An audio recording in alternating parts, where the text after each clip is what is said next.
Hey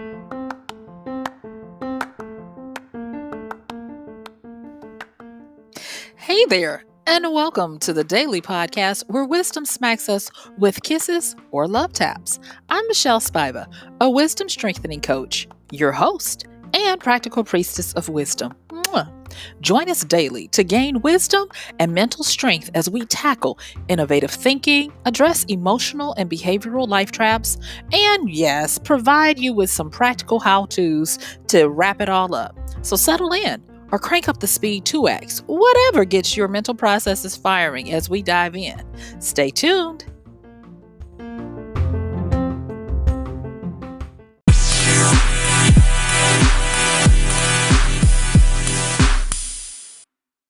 Yay!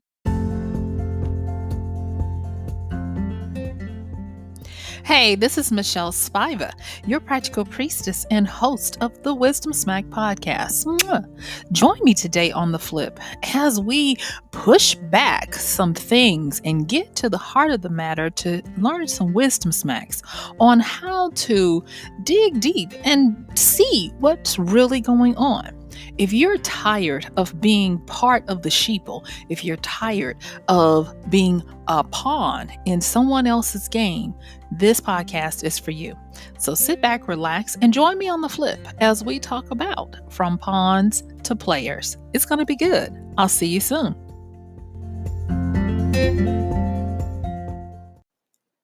Hey there, and welcome. Thank you for joining me today. So let's go on and get into it. We're going to be talking about moving from being a pawn to a player.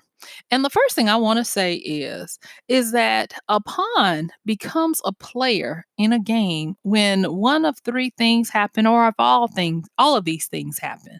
Number one, they finally realize that they're in a game.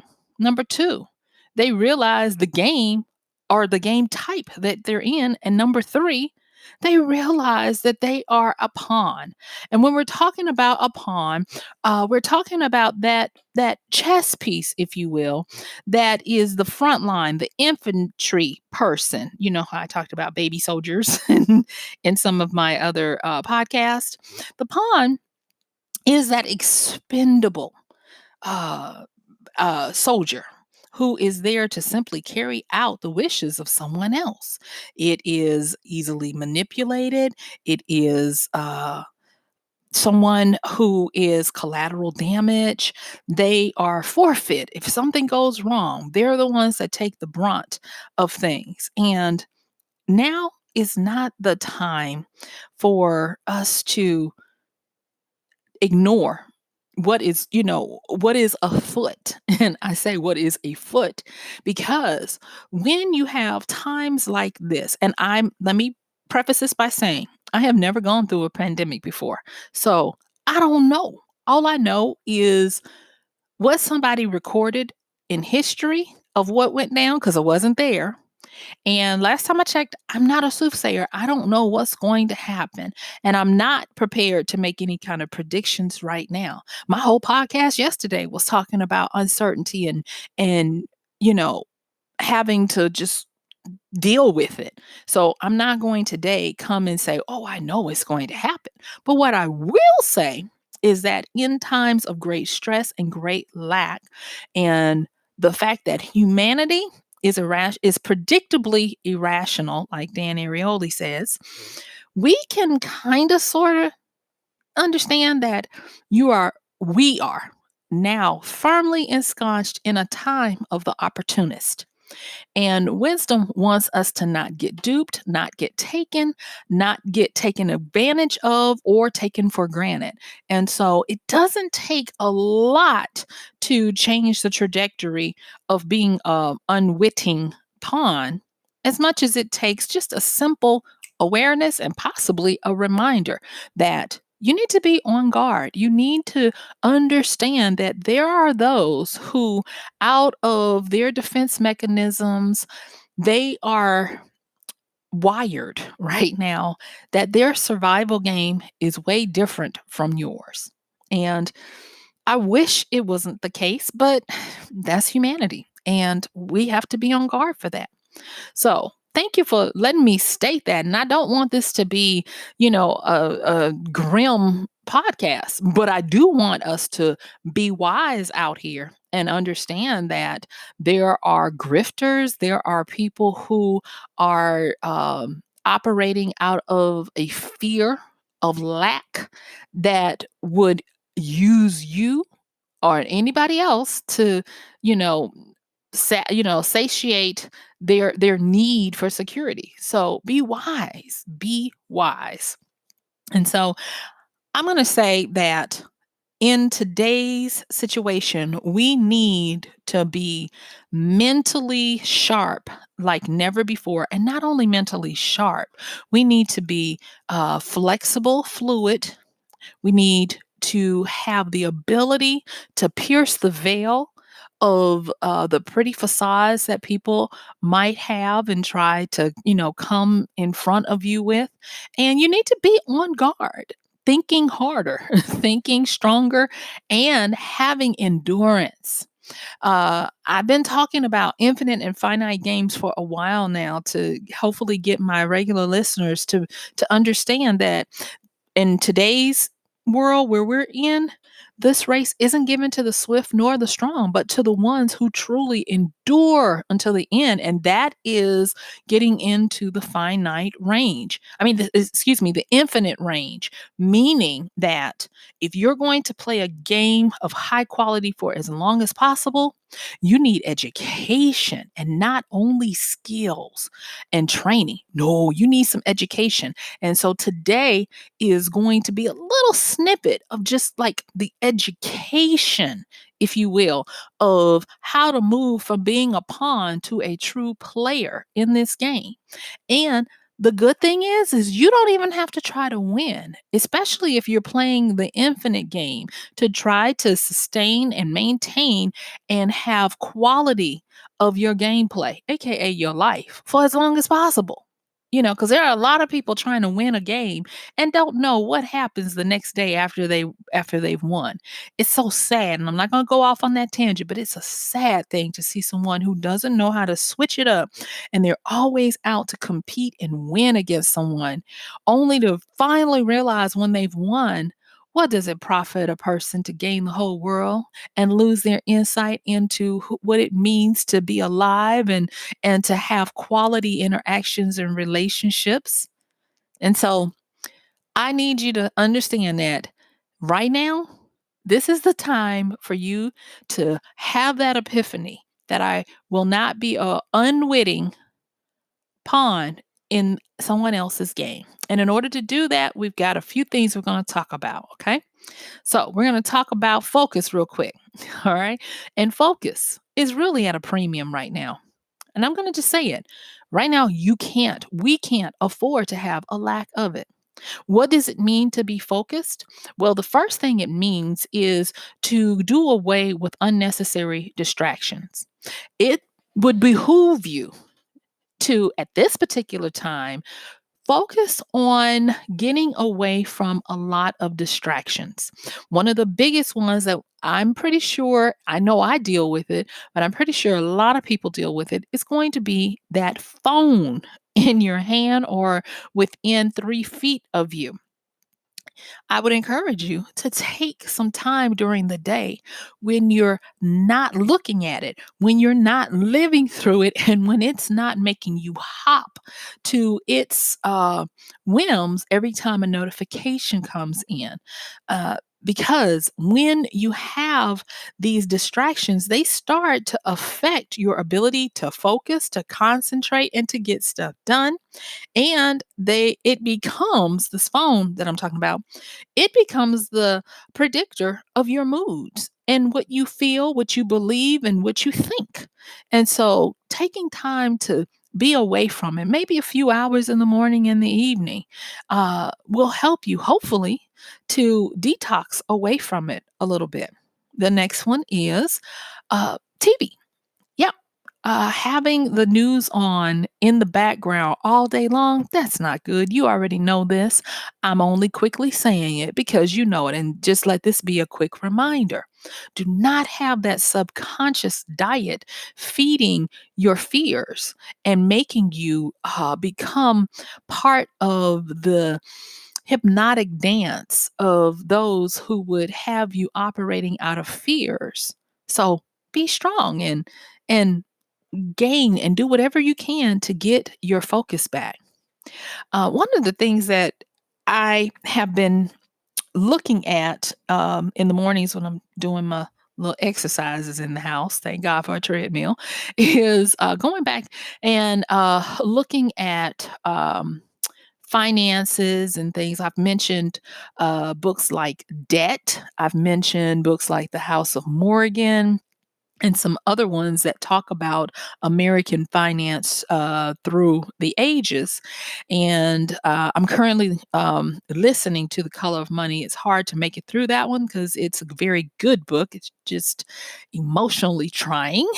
And it's talking about banking from slavery on to the present. And so, anyway, going back through and looking at the titans of industry, um, Rockefeller is one that stands out because of how he played the game.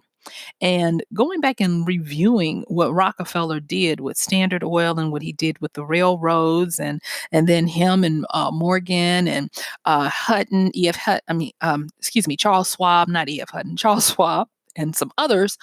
And the reason why we have RICO acts now and the lot, it it was something, and I was like, oh my gosh, someone is always playing on this level and various different levels, and the average person isn't aware that at any given time someone is trying to play with your life and your livelihood. There's a reason why they call what you earn or what you get paid your livelihood. And so this is kind of like a little wisdom bell ringing, ring, ring, ring, wake up, wake up.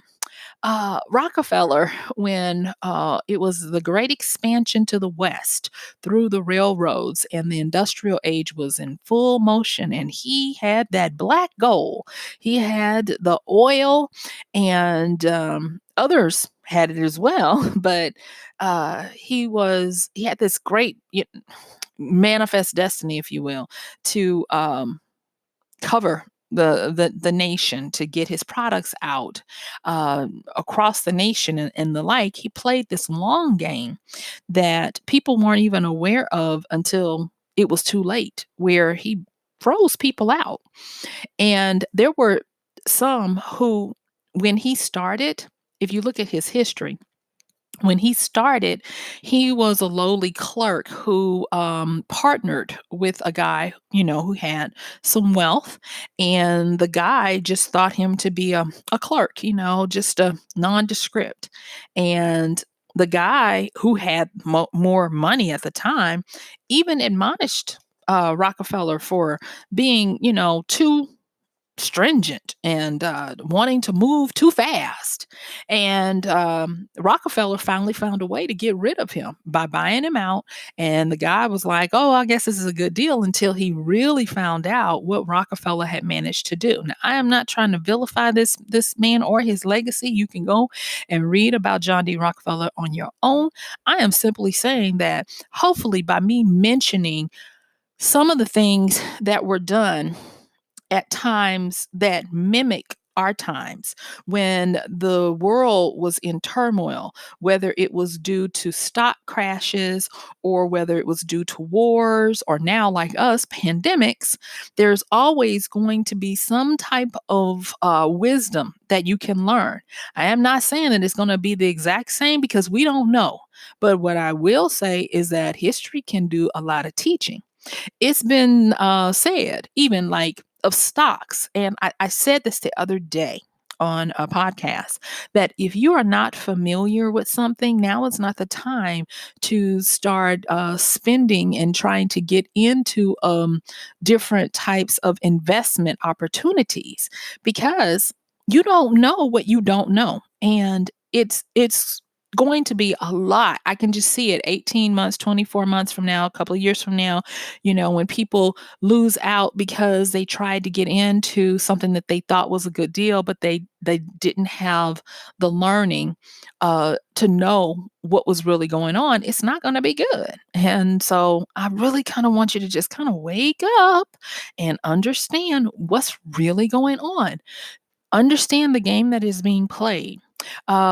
Of the stock market, it's been said that the stock market is the instrument that is used for the benefit of the patient so that it is a shift of wealth from the impatient to the patient. And I was like, yep, that's about right. That is about right. If you are impatient and you're, trying to do investments and stocks and those kinds of things, just understand that sooner rather than later, there will be a shift of wealth to those who are patient. And like I said, this is not just about monies. This is about your security, your livelihood, and all of that. And I want to say something about a famous quote from Malcolm X. And this is what he says. He says, there is none better than adversity. Every defeat, heartbreak, every loss contains its own seed and its own lesson on how to improve your performance the next time.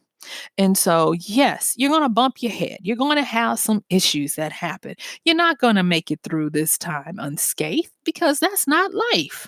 And if you do, have you really learned something that bettered you?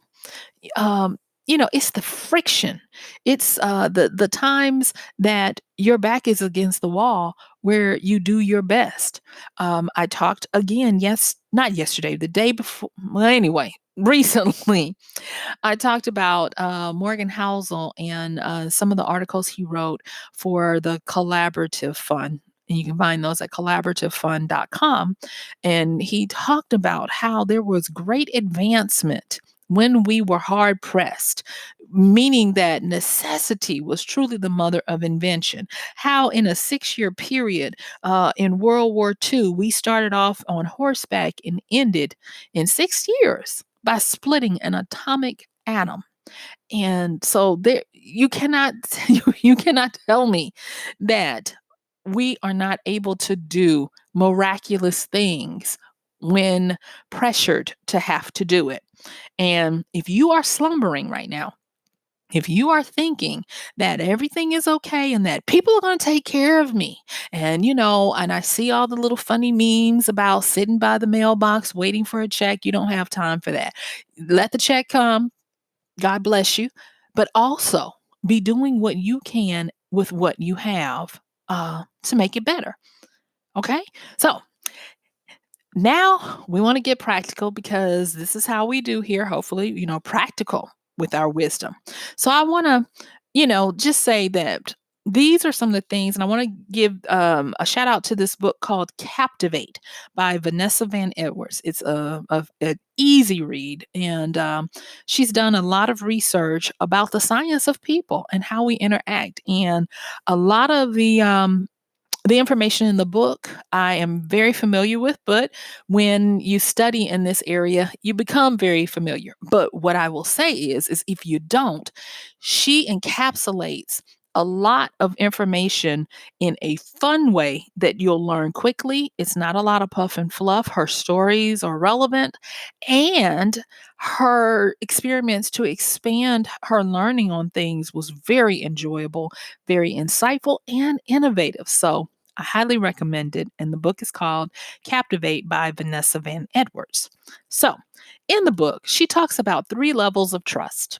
And I want to just summarize them for you. And I encourage you to go and read the book. So, basically, we have to play the cards that we have. It's too late to go try to get some other cards right now. So, you do have to play the cards that you have. So, the first thing is understand that there are levels of trust. Whether you realize it or not, these are the levels. So, number one is friend or foe.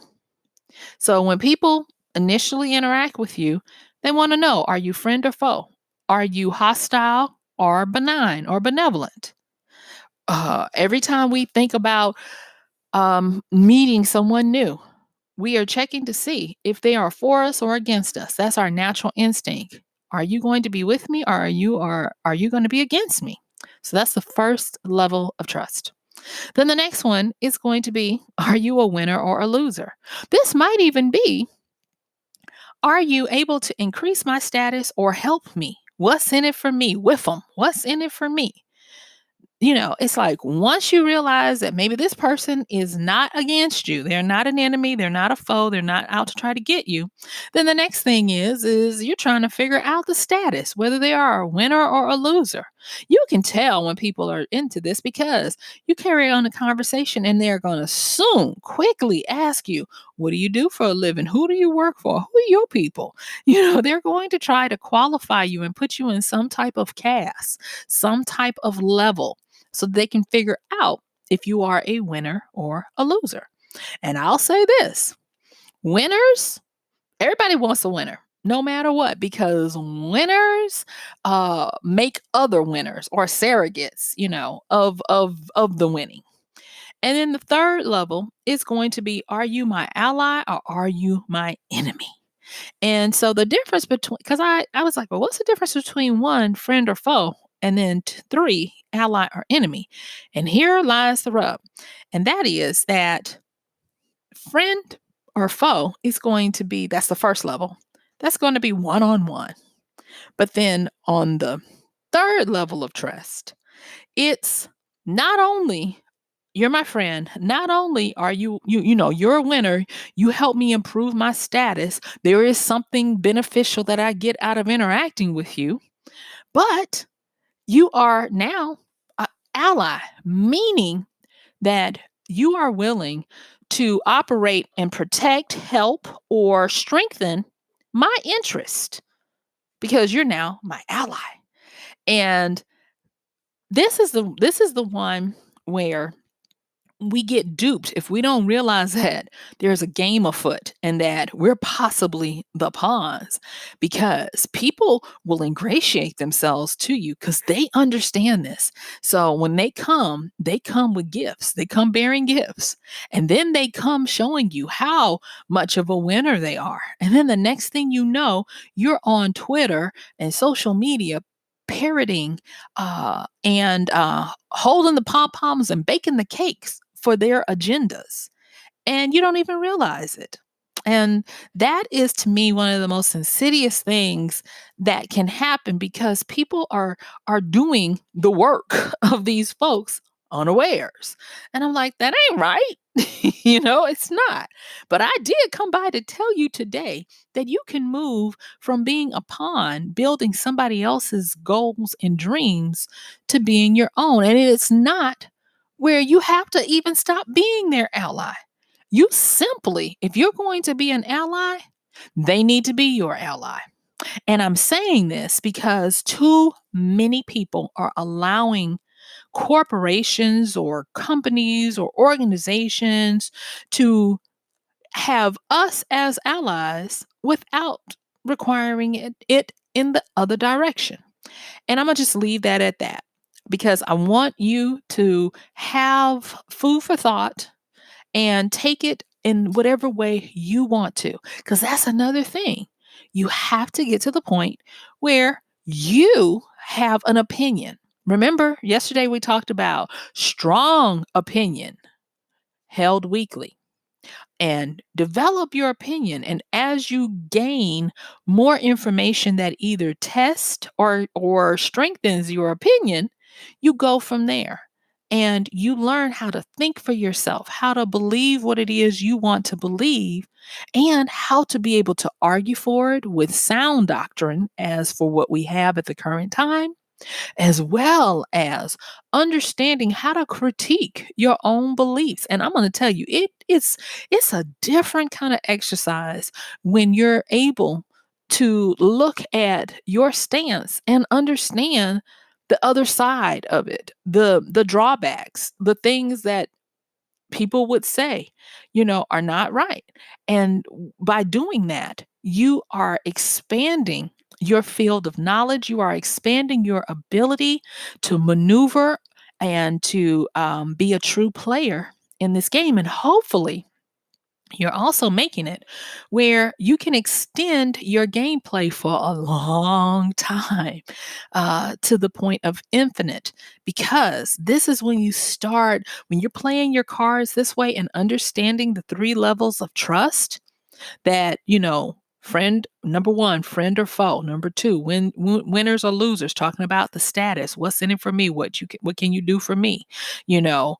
And number three, allies or enemies. When you just understand that and choose accordingly, where you're not finessed out of your ability to think for yourself, you become extremely powerful when you're able to uh, accurately assess what someone's agenda is and what they're really wanting you to do.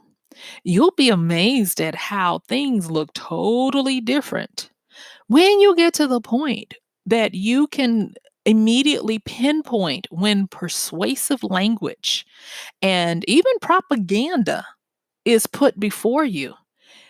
It becomes life to your soul because you start to wake up and have these epiphanies of who you really are. And yes, you can have all of this and still be an excellent citizen. Your civic duty and loyalty remains intact, and you are the better for it because you know why and how you're going to support what you support. um and it might be that you don't change a thing except for your understanding and your mental capacity to process why you're doing the things you're doing, instead of just being in the land of the sheeple and doing as you think everybody else does. That comes to mind that there is a concept where people are they a large number of people actually do things because they think everybody else is doing it, only to find out that there are a lot of people that are like, I was only doing it because I thought everybody else was going to do it, and I didn't want to, be the one that was um you know making things hard. And a lot of people don't have the wherewithal or the strength or whatever it is to get to the point where they're like, maybe I need to speak up. Maybe I do need to, check and see if I'm the only one and be able to, get out of that. So it really helps for you to snap out of it and understand that first and foremost, I'm in a game. Then, what game am I in? And then understanding that I'm a pawn in this game. Okay. So I need to start moving differently. And by being able to do that, when you're moving differently, you'll see so many things start to open up for you, and you'll have epiphanies, and you'll no longer be a pawn that's expendable, a foot soldier that has no clue why you fight, no clue why this person is your enemy or this concept is your enemy, because you'll finally understand those levels of trust, and you'll understand, oh, so this is why they want me to be against this, because they think that we have these three layers of trust, but it goes both ways. Are you my foe? Are you my friend? Are you a winner for me? What's in it for me? Are you my ally? Are you, advocating for my stuff? And just by going back and reevaluating that stuff, things are going to open up for you. So, in my last few minutes, I want to go back and I want to just kind of like recapsulate what we talked about today. And I want to stress to you, That focus, oh my gosh, how can I say it? If you really want to move from being a pawn on somebody else's board, achieving what they want, especially in this highly opportunistic time where grifters are doing what they do. Oh, and I wanted to say this about Rockefeller. Rockefeller is noted as saying, and I'm paraphrasing here, that the time to make a lot of money is when there's blood in the streets, meaning when everybody is panicking. He was saying that when there is, it comes down to this, that when times are hard, you need to be aggressive with going in and buying up stuff. And when times are good, you need to be conservative. And that has been something that has gone down through the years of people in the know on that, on how to gain control of the game and the game board. And just remember, you got to get to the point where you can focus so that you can clear your mind to see what's really going on. You do have to play the cards you have. Do not try to go and do something you're not familiar with right now. It is not a good thing. And understand the three levels of trust, as was said in the book Captivate by Vanessa Van Edwards, that there are three levels. Number one, friend, are you friend or foe? Number two, are you a winner or a loser? And number three, are you an ally or an enemy? Once you figure out what the relationship is you have with those, whether they be an individual, a company, a group, some friends, family, your local municipalities, or even your government. Once you figure that out, you're going to stop being a pawn for somebody else, and you're truly going to become a player to be reckoned with. So, with that, guess what? My time is up. I thank you for yours. This has been Michelle Spiva, your practical priestess of wisdom, with another podcast of Wisdom Smack. Mwah. Don't forget to check the show notes. And this is a daily podcast. I want you to like, subscribe, share, comment. If you want to have me consider a topic, drop me a line. That information is in the show notes. And until then, I will see you tomorrow. Have a nice one. Bye.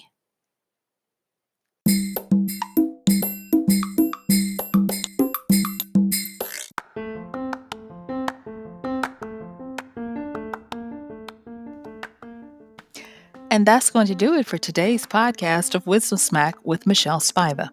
If you like this podcast, please help us get the word out. Like, comment, subscribe, and even share. And if you really like it, please help us continue to get the word out by considering using this show's link for Amazon. So when you want to go to Amazon and you do all of your general shopping, please use MichelleSpiva.com/AMZ.